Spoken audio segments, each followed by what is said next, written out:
Moses sighed. He knew that this time of quiet and reflection would have to soon be over.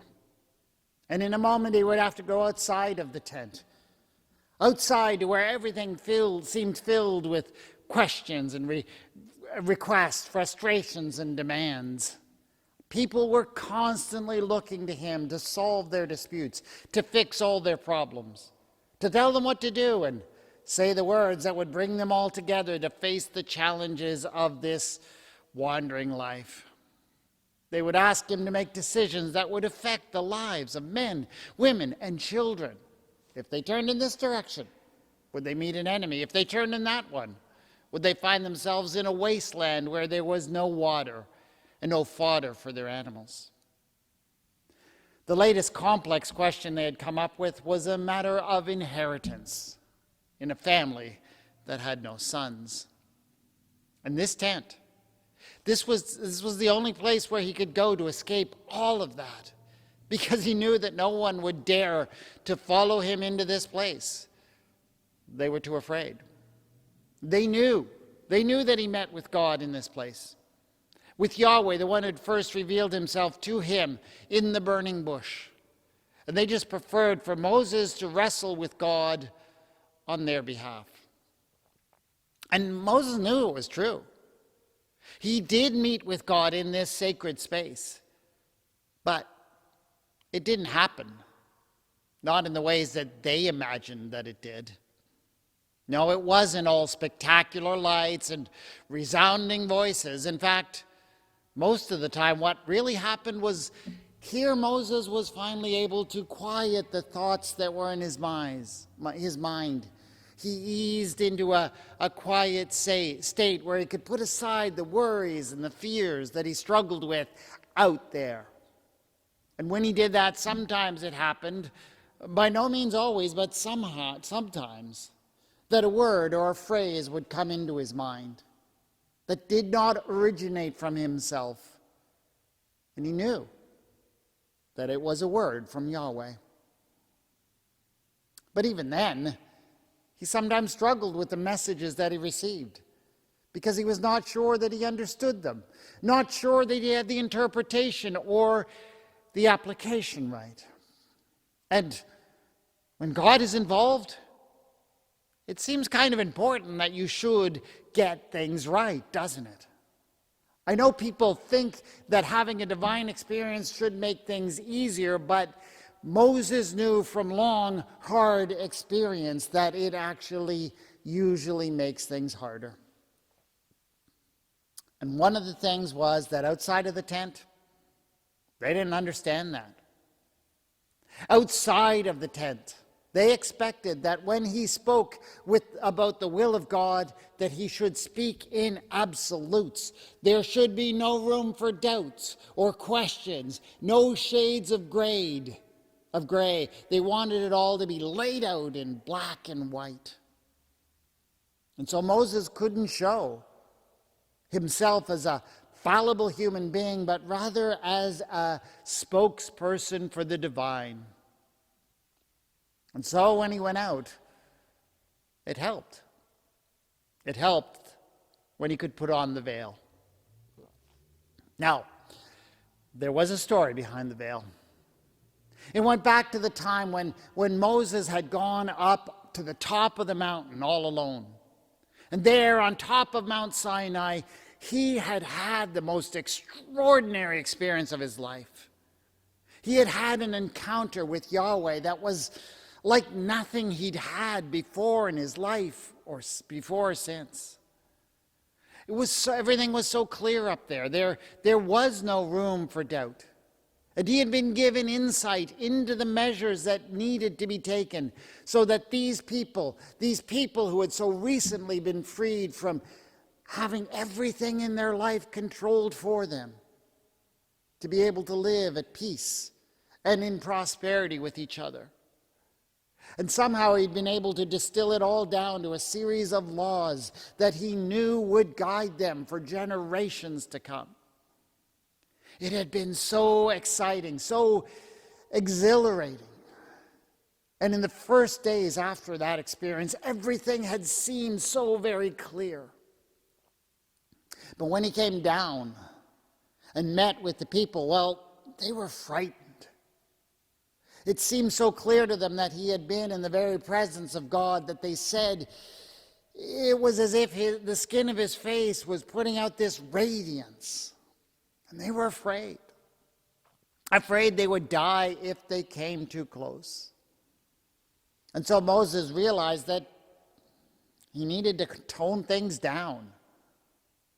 And so he covered his face in order to put a safe distance between himself and the people. It helped them to manage the fear, and it helped him to moderate his way of speaking so that they had been able to communicate in those heady days. But in the time since, the veil had been deployed rather differently. It had become clear that the presence of God with Moses up on the mountain was not to be repeated, not in the same way. And Moses was kind of glad of that because the experience had left him drained and weary. People don't manage well with absolute certainty, not over the long term.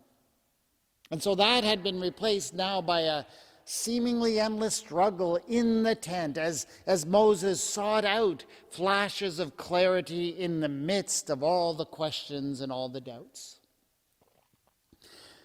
But the harder and harder the struggle in the tent became, the more important it seemed to hide that struggle from the people outside.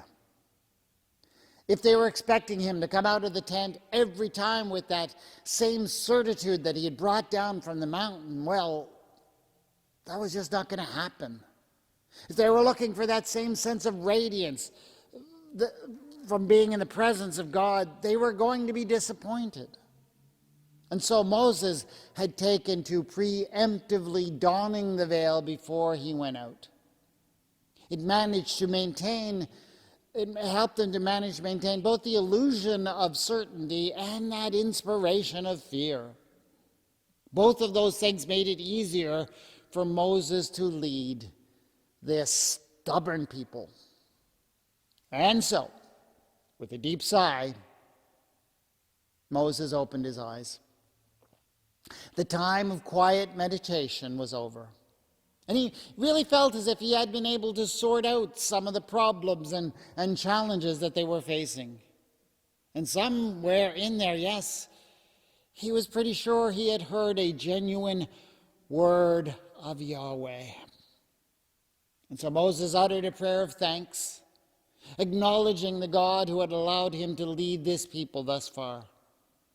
And as he turned, he plucked the veil from the little peg by the door and carefully covered over his face. He really could just see shadows and shapes through it. He knew that the people could see nothing of his own features, but that was as it needed to be. Moses stepped outside of the tent, and all over the camp he saw the people turn towards him. The noise and the conversation fell away as they waited to hear a word of Yahweh. And so Moses began to speak through the veil regarding the question that had been posed to him. "This is what Yahweh commands," he cried, "concerning the daughters of Zelophehad. Let them marry whom they think best. Only it must be into a clan of their father's tribe that they are married, so that no inheritance of the Israelites shall be transferred from one tribe to another. For all Israelites shall retain the inheritance of their ancestral tribes." The story of Moses and the veil in the book of Exodus is one of those stories that has long struck people with its strangeness. It has long been thought that perhaps somewhere behind this story are some very ancient religious practices that may stretch back even to prehistoric times. The idea that an ancient priest or shaman might put on a mask or cover the face in some other way, and in so doing be able to impersonate and so speak for the god. Indeed, this kind of ancient practice may lie somewhere behind this story. But I'm actually less interested in how such a thing might have contributed to the creation of this story than I am about what this kind of practice tells us about what it means to be human beings who are trying to relate to the divine. And I see two key forces at play in this story. On the one hand, we have the experience of the divine. On the other, the practice of religion. See, here's the reality. People have been experiencing God and have been doing so for a very long time. Now, obviously, there have been great variations in experiences, and the God that people have experienced has varied widely. But the reality that people have such experiences cannot be denied. Oh, I know that we're often tempted to dismiss such personal experiences because, by definition, personal experiences cannot be independently verified. You cannot scientifically prove that someone experienced God, nor can you really disprove it. But people have had these experiences down through the centuries. And some of these experiences have had huge historical impacts on various events. And I must say, I've also had these kinds of experiences in my own life. And I know a number of other people who have as well. And I think there are two key problems that arise because people have these kinds of supernatural experiences. One is fear.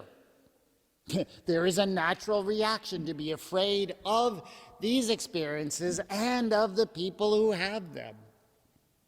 And the other issue is the whole question of authority. How can I tell if someone's experience of God is something that I should trust or listen to? And I think we see both of these problems being addressed in the story of Moses and the veil. We are told, first of all, that the veil is placed there to create a distance between Moses' experience of God and the people, because the people are afraid. And we are also told that when Moses speaks through the veil, it becomes a sign that he is speaking for God, and therefore that what he says is authoritative. So in many ways, I would say that the veil is a symbol of the function of religion. In many ways, religion is something that has been created to accomplish two things: to manage our fear in the face of the experience of God, and to sort out various pronouncements to find out which ones are authoritative. And I know we don't use symbols like masks or veils to manage those issues today, but that does not mean that they are no longer important aspects of religion. See, here is what is at stake. No matter what happens to religion and the state of religion, and I realize that religion has indeed been going through some pretty tough times lately, these are issues that won't go away. People will continue to have experiences of God because they always have. And the fear and the questions of authority will continue to arise from such experiences. These are things that are built into our nature as human beings. And religion in all its various forms has been developed to help us manage these very problems. And yes, I know that the history of religion has had its horrible moments. All kinds of terrible things have been justified by religious belief down through human history. But I do not think that just getting rid of religion and religious structures is the solution. I actually do believe that religion has done well in giving us tools to manage and interpreting these kinds of frightening and powerful experiences in helpful ways. Moses and other figures like him have managed to do that for us down through history, not perfectly, but at least they tried. They tried to direct these powerful impulses in productive ways. And I think there's also one other aspect that is added to this whole story in the New Testament. In his second letter to the Corinthians, Paul, the apostle, makes reference to this story of Moses and the veil, and he says something really interesting. He says that in Christ, the veil is set aside. And the point he seems to be making is that because Christ has revealed to us the nature of God in human form, that the old constraints of fear and authority and religion are no longer necessary in the same way. And I must say that I do have some reason to wonder whether Paul really got that right. I mean, sure, there is no question, because there is no question that Christianity, down through the centuries, never really stopped using religious systems to manage things like fear and authority throughout its long history. But at the same time, I think that Paul's point is still very helpful. We have long made use of religion and religious practices to manage our fear and desire to project authority. And because of that, I don't think we have fulfilled our greatest potential as human beings as we relate to the divine. In particular, I think that desire to project absolute authority because of religious experience has really been problematic throughout our history. Because you see, our experiences of God are rarely absolute. I mean, yes, occasionally, someone does have that kind of top of Mount Sinai experience where everything is made crystal clear. But most of our experiences of God actually come in the midst of doubts and questions. And that means that we need to put on a veil. We need, in other words, to project absolute certainty, to hide the true nature of our encounters with God, and I think that's a problem. And I think if we're truly honest, we would admit that much of our struggle to work out our relationship with the divine, for much of that struggle, we are in there with Moses in the tent, as I've imagined him. We are often consumed more with questions and doubts than we would like to admit, but I think it's time. I think it's time to lay aside that temptation to hide the struggle behind a veil in order to project certainty about our beliefs to the world. That doesn't serve us well. It doesn't serve the world. It actually serves to obscure the real power of religious experience that actually can transform us and the world, and that is our heritage as children of God.